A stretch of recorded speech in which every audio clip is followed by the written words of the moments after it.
자, 이 책 요재지 눈동자의 대화, 이거를 이번에는 읽어드리겠습니다. 이거는 실화를 바탕으로 한 환타지입니다. 중국 환타지 눈동자의 대화. 장안에 사는 사대부 방동은 사람들이 제사라고 해서 유명했지만 예의 범절에 대해서는 도무지 아랑곳 없이 자기 멋대로 살아가는 사나이였다. 이 장안이 지금 섬서성에 있죠. 서안입니다. 서안. 중국 발음으로 시안, 장안. 지금도 장안이라는 말 쓰고 있죠. 장안의 화제. 장안의 화제.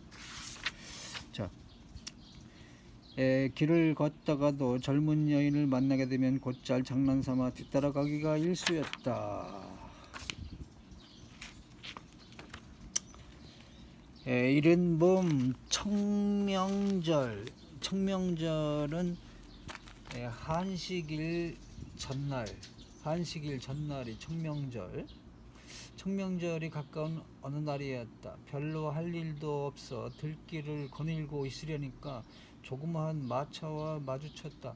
주홍색 비단에 자수로 무늬를 아로새긴 휘장까지 들이운 화사한 말마차 뒤로 몇 명의 시녀가 조용히 뒤따르고 있었다. 그 중에서도 나귀를 타고 따르는 시녀는 지극히 아름다운 모습이었다. 시녀가 이렇게 아름다우면, 자, 좀 더 가까이 가서 마차 안을 들여다 보았더니 휘장은 반쯤 열려 있고 그 안에는 18살가량의 아름다운 여인이 앉아 있지 않은가. 그 화사한 모습과 아름다운 자태는 이 세상에서는 지금까지 볼 수 없었던 절세의 미인이었다. 한번 보고 나자 눈앞이 캄캄해지고 정신은 허공으로 날아간 듯 아무리 해도 그대로 지나가기가 아쉬워서 앞서거니 뒤서거니 하며 몇리를 뒤따라갔다. 그러자 마차 안의 여인은 시녀를 마차 가까이로 부른 다음, 잠깐 마차 앞에 휘장을 좀 내려주렴. 어디서 배우지 못하고 정신 빠진 사람이 아까부터 마차 안을 기웃거리고 있지 않니? 하고 말했다. 그러자 시녀의 우두머리는 휘장을 내리우고 방동을 돌아보며 환한 얼굴로 꾸짖는다. 우리는 부용성주 칠랑군의 새댁을 모시고 본가로 나들이 하는 길이요. 시골 농사꾼의 아내라면 길 가던 서생 따위가 버릇없이 기웃거려도 괜찮겠지만 이건 함부로 행동할 행차가 아니란 말이요. 시녀는 말이 끝나자마자 마차 바퀴에 달려있는 진흙덩이를 떼어서 방동의 얼굴을 향하여 정통으로 던졌다. 흙투성이가 된 방동은 눈을 뜰 수가 없게 되었다. 두 손으로 비비고 겨우 눈을 떴을 때는 마차도 사람도 이미 멀리 사라졌는지 간 곳이 없었다. 괴상한 일이라고 생각하며 집으로 돌아왔지만 눈알은 아무리 해도 심상치 않았다.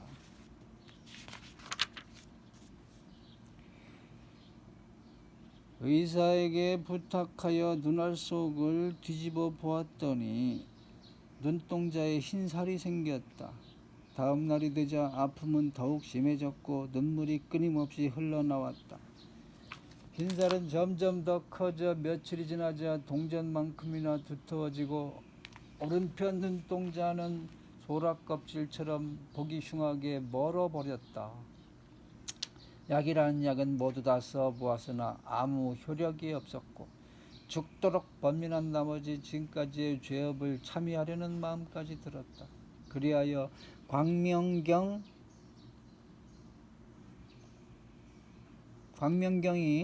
이게 이제 불경 중에 광명경이 재액을 풀어주는 데 신통한 불경이라는 소문을 듣고 즉시 한 권을 구하여 다른 사람에게 가르침을 받아가며 외우기로 했다. 처음은 몹시 귀찮은 생각에 신경질만 났으나 시간이 흐름에 따라 점점 마음의 안정을 얻어 심심파적으로 아침 저녁 꿇어 앉아서 염주를 굴리며 광명경을 외웠다. 이러기를 1년이 지나자 몸과 마음은 깨끗해졌다. 어느 날의 일이었다. 오른편 눈 속에서 파리 소리만큼이나 작은 소리가 들려왔다. 에이, 어지간히 답답하군. 이거야 참을 수 있나? 그러자 왼편 눈 속에서도 이에 대답하는 소리가 났다. 잠깐 밖으로 나가서 시원한 바람이라도 좀 쏘여보세.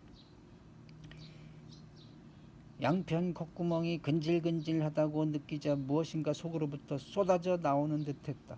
얼마 안 있어 또다시 콧구멍으로 들어오는 것이 있는 듯하더니 눈꺼풀 속에서 이런 말이 들려왔다. 얼마 동안 바깥 출입을 아니 했더니 진주라니 말라 죽는 것도 몰랐네. 방동은 일찍부터 난초를 좋아해서 뜰 안에다 많이 심고 손질을 자주 하여 갖고 왔으나 눈이 보이지 않게 된 후부터는 오랫동안 그대로 내버려 두었다. 이제 그런 말을 듣고는 이내 그 아내에게 어째서 난초를 말라 죽게 했나? 하고 물었다. 어떻게 그것을 알았습니까? 아내의 뒤묻는 말에 그는 방금 자기가 겪은 일을 사실대로 말해주었다. 아내가 즉시 난초밭으로 나가보니 아니나 다를까 진주란의 꽃은 잎까지 말라주고 있었다. 이상한 일도 있구나 하고 가만히 방 안에 숨어서 엿보고 있었더니 남편의 콧구멍으로부터 꼬마 2명이 기어나왔다. 겨우 콩알만이나 할까 아장아장 걸어 나가서 멀리 사라져 보이지 않게 되더니 이윽고 다시 나란히 돌아오는 것이었다. 그리고는 남편의 얼굴에 뛰어올라 벌이나 개미 따위가 제 구멍을 찾아 들듯이 콧구멍 속으로 기어들어가는 것이었다. 이런 일이 있은 지 2-3일 후 또 왼편 눈 속에서 이런 소리가 들려왔다. 구멍길이 구불구불해서 참으로 왕래하기가 불편하구나. 차라리 우리들이 출입구멍을 새로 뚫어놓는 게 좋겠다. 나 있는 데는 담벽이 두터워서 좀처럼 뚫어지지 않겠는걸? 오른편에서 이렇게 대답하자 왼편 놈이 말했다. 그러면 내가 해보지. 둘이 함께 드나들 수 있도록 말이야. 그러더니 왼편 눈알 속을 손톱으로 긁어 찢는 듯이 아팠다.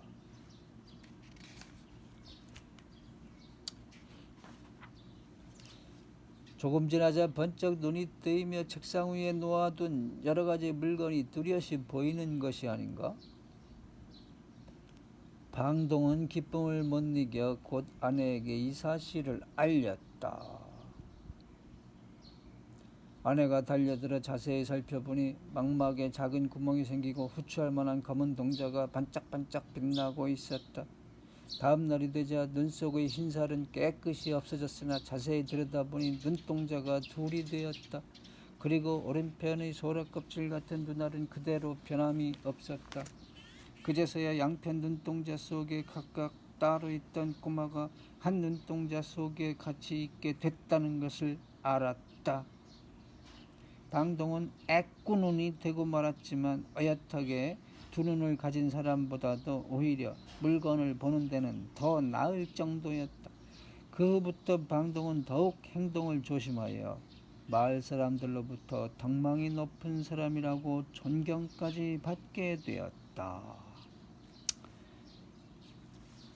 이사씨는 말하기를 이사씨는 이 책의 지은이 포송령입니다. 포송령의 필명.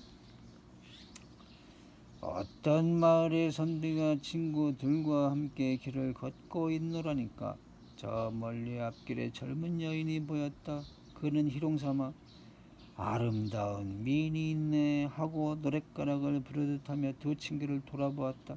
그리고 저 여인을 쫓아가 보지 않으려나 하며 함께 시시덕거리며 말을 몰았다.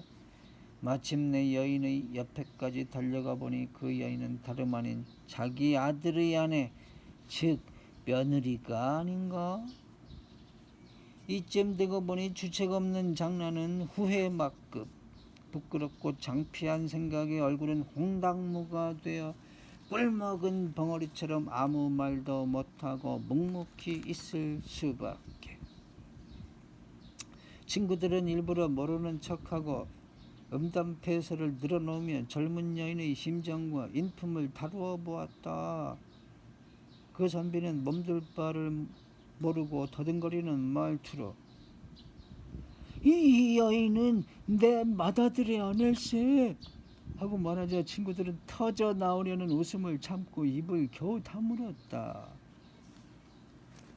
경박한 인간은 흔히 자기 자신을 모욕하는 따위의 잘못을 잘 범한다. 참으로 웃지 않을 수 없는 일이다. 방동이 눈에 흙먼지를 들씌워서 애꾸눈이 되게 한 것은 오로지 귀신의 가혹한 보복이었다. 부용성주란 어떤 신령인지 알 수 없는 일이다. 아마 보살의 화신이었는지도 모를 일이다. 과거는 어쨌든 꼬마들이 다시 눈이 보이게 해준 것을 보면 아무리 흉악한 귀신일지라도 사람이 잘못을 뉘우치고 참된 인간이 되려 하면 부용성주가 용서하지 않는 일은 없는 모양이다. 여기까지인데 중국 불교계에서 그런 얘기 하잖아요. 중국은 원각경의 불교 나라, 그리고 일본은 묘법 연화경, 이게 줄여가지고 법화경이라고 하죠. 법화경 불교의 나라. 그럼 한국은? 한국은 뭐 금강경도 많이 보고 뭐 화엄경도 보기도 하고 뭐 대책이 없죠. 원래 뭐 불교 경전이 뭐 84,000 경이나 되니까 불경을 읽으면 뭐 별별 효염이 다 실제로 있죠. 뭐 수명을 늘려준다든지 뭐 병을 치료해 준다든지 그런 가피담, 영업록은 뭐 정말로 쌓였습니다. 쌓였어. 이게 이제 이 요제지, 이게 이제 중국의 기서인데 아주 기이한 이야기, 뭐 귀신 요귀 이야기 이런 거 모은 거죠. 모은 환타지인데 한국 환타지는 앞으로 내가 또 올릴 예정이고 현재 이미 올라가 있는 게 있어요. 우리나라의 옛날 도인 도사들의 얘기, 한국기인전 청학집, 이거 한 권이 다 나의 창에 올라가 있는데 사람들이 잘 안 보더라고. 일단 이상입니다.